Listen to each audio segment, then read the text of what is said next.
Sai naman niangalia huku. Hivyo.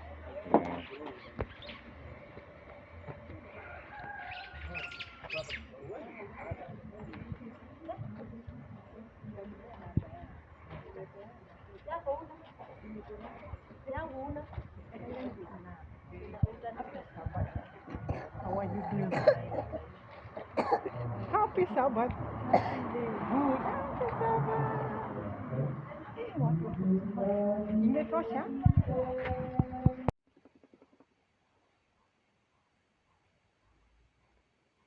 That's how I spend my Saturdays. It is my chance for me to go to God's holy place of worship, to praise and worship Him. It is also my opportunity to mingle with my church community, fellow retirees, to get to know how they are faring, and also the youth and children in my church. Hello and welcome once again to my YouTube channel. My name is Monica Buyu and my channel name is Monica Beyond Cancer. Let's walk together in my journey of prayer, faith, and healing. And remember to subscribe, share my channel, leave a nice comment on the channel. You're also free to share your journey or a family member's journey of cancer.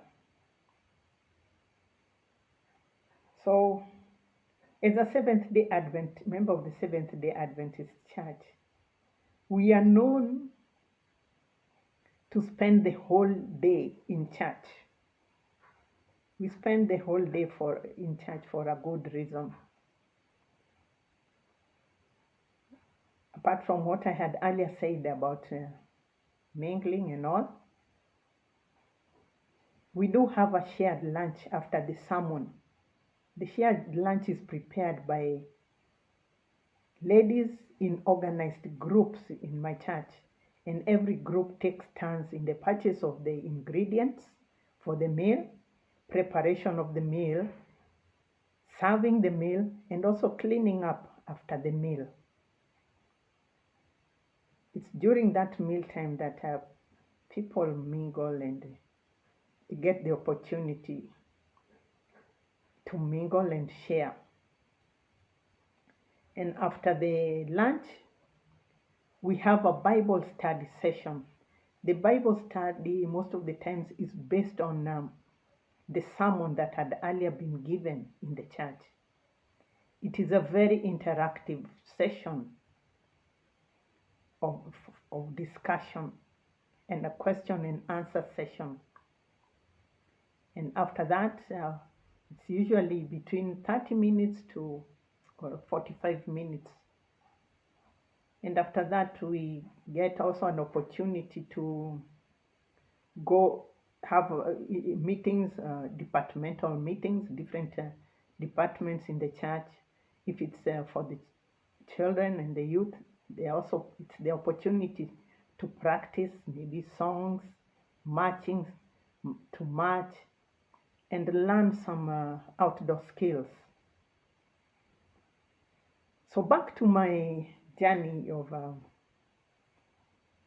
healing. I had been off chemotherapy for 9 weeks. The reason is that prior to my second fall in the house, I had done 6 chemotherapy sessions out of 8 that had been prescribed. And when I visited my hematologist, I was visiting with the hope that now we were going to proceed on to the 7th session of the chemotherapy, but that was not to be. I was told because we had stopped it for a long time, I was to start again a new session of chemotherapy. And I was now not even going to continue with that first line of treatment that I had been given. I was given the second line of treatment, and with a dose of 10 chemo sessions. So armed with that prescription of 10 chemo sessions and a request for lab works, I made a booking for my clinic, the outpatient clinic for the chemotherapy. With a lot of difficulties, when the day came, with a lot of difficulties, I was transferred to and from my bed onto the wheelchair, into the vehicle, and out of the vehicle. Remember, my wounds were still very raw. They were still healing from the broken bones that I got from my second fall. My legs were still very stiff, especially the left leg. I could not even still bend that knee. It was stiff. My left shoulder was also in the healing process. And to help me with these transfers, we even designed slings for every leg, because my wheelchair was not equipped with that leg support where my legs could be raised and could be in a straight angle. So I would just be in a seated position and I could not straighten my legs at all. So we had to devise a sling to hold up to support my legs around the knee, because the knee could not fold. With this, I needed 4 family members, and my loving and faithful family members were there. There were 3 of them, and actually 2 family members, the nurse and the house help, the house manager. And they would help in my transfers. So the clinic, at the outpatient clinic, they checked my vitals. My blood pressure was slightly above normal, but not too bad. They could not get my weight because of my status. I could not stand on the weighing machine. So they relied on my last weight when I left the hospital as an inpatient. My weight was 44 kilograms. That was a very bad weight for a person who is in recovery, not a very encouraging weight. But we had to go by that. And remember also, part of the medication that I was having at home was medication to help to bring back my appetite, and also medication to build my blood. My veins were so thin they could hardly be seen. My veins actually were nearly collapsing, and even for the technician at the clinic to get, actually it wasn't even the technician who did it, it was the doctor at the clinic,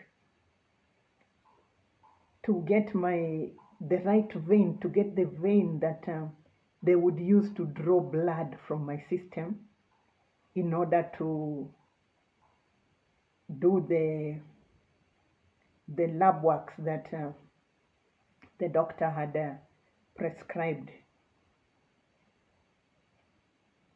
Was not easy. for cancer treatment, there are very, very strict protocols that are and must be observed. They are very, very strict. Before any treatment, some blood works must be done. As for me, actually, the request was for a total blood count, for liver function, renal function, and calcium. You cannot get any treatment at all. I could not get any without proper lab works being done as prescribed by my hematologist. And it is only based on those results that I could proceed with my treatment.